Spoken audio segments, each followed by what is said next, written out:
There is something sitting on the table of almost every observant Jewish home in the world right now. Not a candle, not a prayer book, not a religious object most people would recognize. A small dish of salt, always there, before every meal, on Shabbat and on ordinary weekdays, in homes in New York, Jerusalem, London, and Buenos Aires. And if you ask the family sitting at that table why it is there, they would not say for cooking.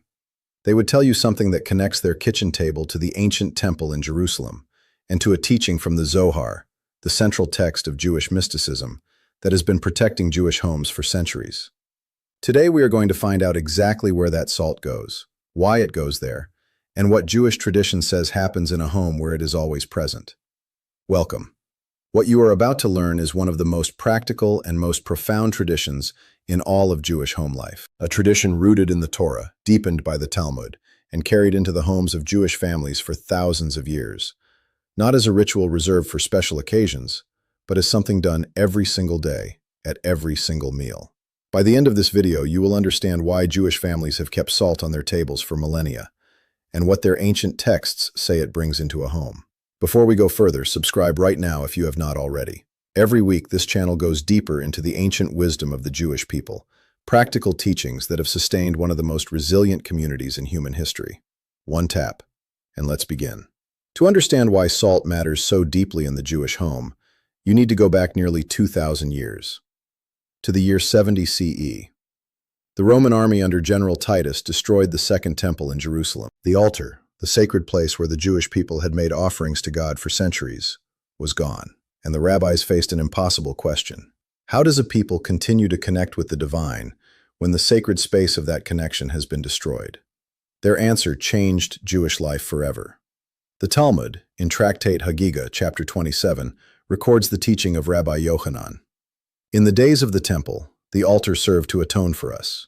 Now it is our table that atones for us. The family table became the new altar. The home became the new temple. And just as every offering brought to the temple altar was required by Torah law to be salted, so the salt moved to the table. The Rama writes that it is a mitzvah to place salt on every table before reciting the blessing over bread. For the table is likened to the altar, and one's meal is like an offering. This is why the prevalent custom among the entire Jewish nation is to have salt placed on the table from the time the blessing is recited until the conclusion of the meal. Not as a cooking ingredient, as a sacred presence. Now, why salt specifically? Of all the things that could represent a covenant between God and his people, why a simple mineral? The Torah gives us the answer directly. In the book of Numbers, chapter 18, verse 19, God tells Aaron, "It is an everlasting covenant of salt before the Lord." And in Leviticus, chapter 2, verse 13, "You shall season your every offering with salt. You shall not omit from your offering the salt of your covenant with God." Salt preserves food. Torah preserves identity. Salt removes impurity. It purifies and refines. Salt enhances flavor. So too do sacred practices add vitality and meaning to life. The rabbis saw in salt the perfect symbol of what a covenant means. A covenant is not a temporary agreement. It does not expire when circumstances change. It does not dissolve under pressure. Like salt, which has been used to preserve food for thousands of years, a covenant endures. The Midrash states, "The world cannot endure without salt, and Israel cannot endure without Torah." Same substance, same function. Preserving what matters against the decay of time. Now here is where the tradition moves from the religious to the deeply practical. The Zohar, the central text of Jewish mysticism, studied for centuries by the greatest Jewish spiritual minds, makes a specific claim about salt in the home. The Zohar, in Pinchas 219b, teaches that salt sweetens judgments, preventing harsh spiritual forces from dominating a home. In the language of Jewish mysticism, din means judgment, harshness, severity, the forces that bring difficulty, conflict, and hardship into a household. And salt, according to the Zohar, neutralizes them. Just as the altar was never without salt, so too the Jewish table, the micro-altar, remains a place of covenant and blessing. By the Middle Ages, Ashkenazic Jews saw in the salt on their tables not only a symbol of the temple, but also a protective agent against negative forces. And from the Jewish Encyclopedia, recording practices that have existed across different Jewish communities for centuries, salt is particularly considered as a safeguard. In Russia, salt was put into children's pockets and thrown into the four corners of a room. Four corners of the room, not just the table, the entire home. I want to pause for a moment, because what we just described is not superstition. It is a 3,000-year-old technology of the home, a way of transforming the most ordinary space in your life, your kitchen table, into something that carries the same energy as an ancient altar. If this is giving you something you did not know this morning, hit the like button right now. 1 second. It helps more people find these teachings. And subscribe, because what comes next reveals the specific places Jewish families have kept salt throughout history, and why each location has its own meaning. Now, Jewish practice has developed specific traditions about where salt is kept in the home. The first and most important place, the dining table, always present, before every meal, on the table before the blessing is recited, throughout the entire meal, every day of the week, and especially on Shabbat. This is not decoration. The salt on the table represents the presence of the sacred in the most ordinary daily act, eating together as a family. The second place, near the bread. It is customary to dip bread or challah into salt before eating, because the Talmud compares a person's table to an altar, and if the table is like an altar, then the food is akin to a sacrifice, offered with salt. This gesture, dipping bread in salt, has been performed by Jewish families at every meal for over 1,000 years. It transforms the act of eating from a purely physical activity into something connected to the covenant between a people and God.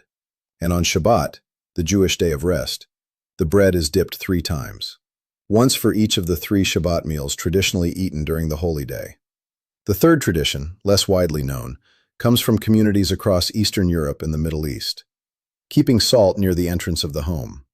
The same mezuzah that marks the doorpost, the same threshold we discussed in an earlier video, was often accompanied by a small amount of salt kept near the door, a guardian at the boundary between outside and inside, between the world with all its harshness and the home, which Jewish tradition calls a sanctuary.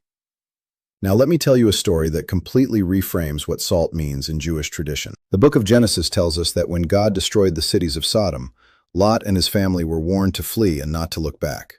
Lot's wife looked back and was turned into a pillar of salt. Most people who know this story think of it as a punishment for disobedience, but the Talmud, in Sanhedrin, offers a deeper interpretation. Lot's wife did not give her guests salt to add to their food. Lot himself was a generous person, always inviting guests. His wife resented guests and discouraged them. One trick of hers was not to provide salt, a small thing which makes a big difference. Therefore, she was punished by means of salt, measure for measure. Read that again. She was stingy with salt, the symbol of covenant, of generosity, of welcome, and became salt herself. The Talmud is teaching something extraordinarily precise. The presence of salt in a home is not just about ritual. It is about the spirit of the household. A home where salt is freely shared, where guests are welcomed, where generosity flows, is a home that carries the covenant. A home that withholds, that is closed, suspicious, tight, has lost something essential. Our table atones for us when we share our food with the needy. It is this hospitality that keeps the presence of the sacred in the home. The salt on your table is not just a mineral.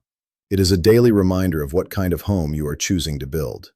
A small dish of salt, always present on the Jewish table, rooted in a Torah commandment that every temple sacrifice be salted, deepened by the Talmud's teaching that the family table replaced the altar after the temple's destruction, protected by the Zohar's teaching that salt sweetens harsh forces and brings blessing into the home, and illuminated by the story of Lot's wife, who withheld salt and lost everything, while her husband, who gave freely, was saved. What strikes me most about this tradition is how much meaning Jewish wisdom compressed into something so small. A pinch of salt, on a table, every day. Connecting that table to an altar, that home to a covenant, that family to 3,000 years of people who understood that the most sacred space is not a building far away. It is the table where you eat with the people you love. Before you go, I want to ask you something.